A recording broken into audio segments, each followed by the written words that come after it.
नमस्कार, मैं वरुण कुमार। आज दिन है मंगलवार, बज चुके हैं रात के 10 और मैं हाजिर हूं आपके सामने लेकर आपकी काम की खबरों का बुलेटिन मनी टाइम, जहां हम आप बताएंगे आपको दिन भर की वो सभी बड़ी खबरें जो डालती हैं आपकी जेब और आपकी ज़िंदगी पर बिल्कुल सीधा असर। आज की पहली खबर उन लोगों के लिए है जो होम लोन लेने की तैयारी कर रहे हैं। बस 2 मिनट में लोन मिल जाएगा। HDFC ने लॉन्च किया है spot home loan offer. Home loan देने वाली बड़ी कंपनी HDFC ने 2 मिनट के भीतर खरीदारों को in principle home loan approval देने के लिए व्हाट्सएप पर स्पॉट होम लोन ऑफर की शुरुआत की है। HDFC का स्पॉट ऑफर ऑन व्हाट्सएप एक ऐसा प्लेटफॉर्म है जो संभावित खरीदारों को तुरंत in principle home loan approval लेने में मदद करेगा। इस ऑफर के तहत यूजर्स को HDFC के व्हाट्सएप नंबर पर संदेश भेजकर बातचीत शुरू करनी होगी और कुछ बेसिक जानकारियां देनी होंगी। इसी जानकारियों के आधार पर ग्राहक को तुरंत ही एक provisional home loan offer letter उपलब्ध करा दिया जाएगा।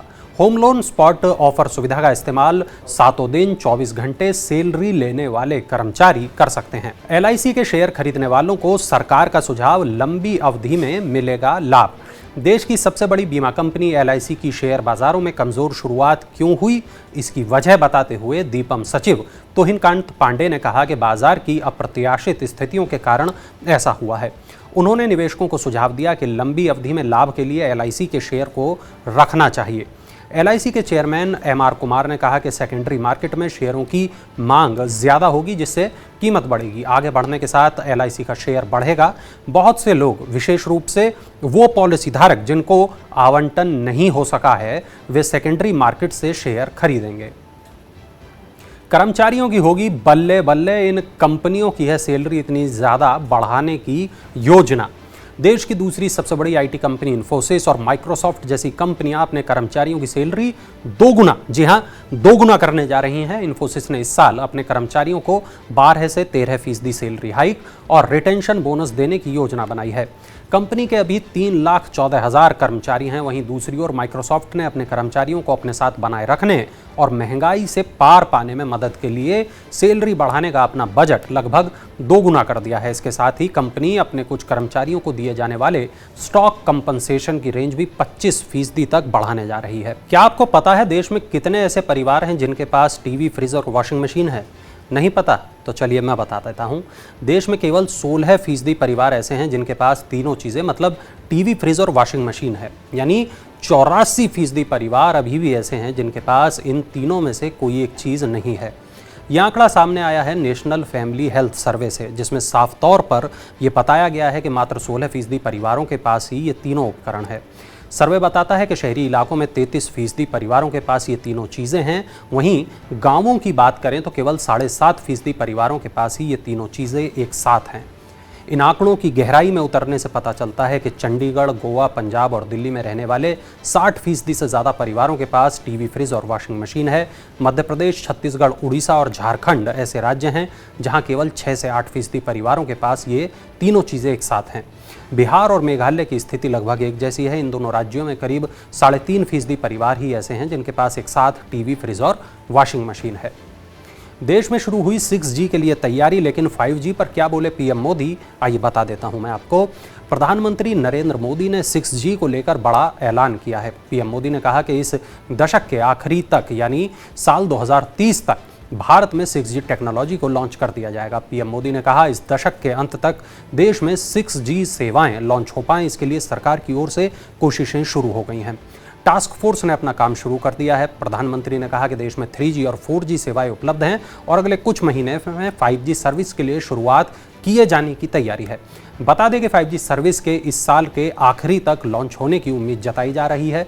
अगले 1.5 दशकों में 5G से देश की अर्थव्यवस्था में $450 अरब का योगदान होने वाला है और इससे देश की प्रगति और रोजगार निर्माण को गति मिलेगी। शेयर बाजारों में रौनक लौट आई है। सेंसेक्स, निफ्टी उछल गए हैं। वैश्विक बाजारों में मजबूती के बीच धातु, ऊर्जा और बैंकिंग कंपनियों के शेयरों में भारी खरीदारी होने से मंगलवार को घरेलू शेयर बाजारों में तेजी दर्ज की गई। BSE सेंसेक्स पिछले 3 महीनों में एक दिन में सर्वाधिक 1345 अंक उछलते हुए 54,000 के पार पहुंच गया। ये पिछले एक हफ्ते का सर्वोच्च स्तर है। नेशनल स्टॉक एक्सचेंज का निफ्टी भी 417 अंक की बढ़त के साथ 16,259 अंक पर बंद हुआ। निफ्टी में सूचीबद्ध सभी 50 शेयर लाभ में रहे। सेंसेक्स और निफ्टी में 15 फरवरी 2022 के बाद किसी एक दिन में दर्ज की गई ये सबसे बड़ी बढ़ोतरी है। LIC की शुरुआत आज शेयर बाजारों में भले ही कमजोर रही हो, लेकिन इसने एक नया रिकॉर्ड बना दिया है। शेयर बाजारों में लिस्ट होने के बाद LIC ने देश की 5वीं सबसे मूल्यवान कंपनी का दर्जा भी हासिल कर लिया है। इसका मार्केट कैप 5,54,000 करोड़ रुपए का है। LIC का शेयर BSE पर अपने इशू प्राइस के मुकाबले 7.75% गिरकर 875 रुपये 45 पैसे पर बंद हुआ। इस कीमत पर LIC की मार्केट वैल्यू करीब 5,54,000 करोड़ रुपए आंकी गई। LIC की market value HUL, ICICI bank, SBI और HDFC से ज्यादा है। रिलायंस इंडस्ट्रीज 17.12 लाख करोड़ रुपए के मार्केट कैप के साथ देश की सबसे मूल्यवान कंपनी है। किसी कंपनी की मार्केट कैप उसके करंट शेयर प्राइस पर आधारित कुल वैल्यूएशन पर होता है। ये किसी कंपनी के फंडामेंटल स्ट्रेंथ को बताता है।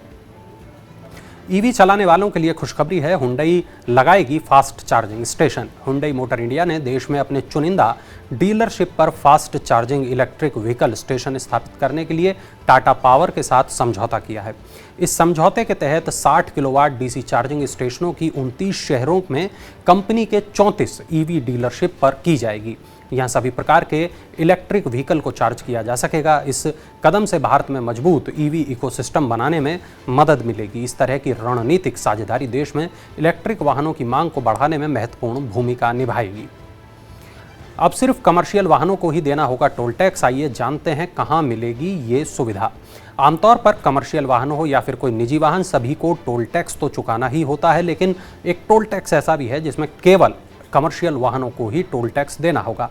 दरअसल मध्य प्रदेश के रायसेन शहर से गैरतगंज, बेगमगंज होकर सागर तक जाने वाले करीब 101 किलोमीटर लंबे हाईवे पर केवल कमर्शियल वाहनों से ही टोल टैक्स वसूलने का निर्णय लिया गया है।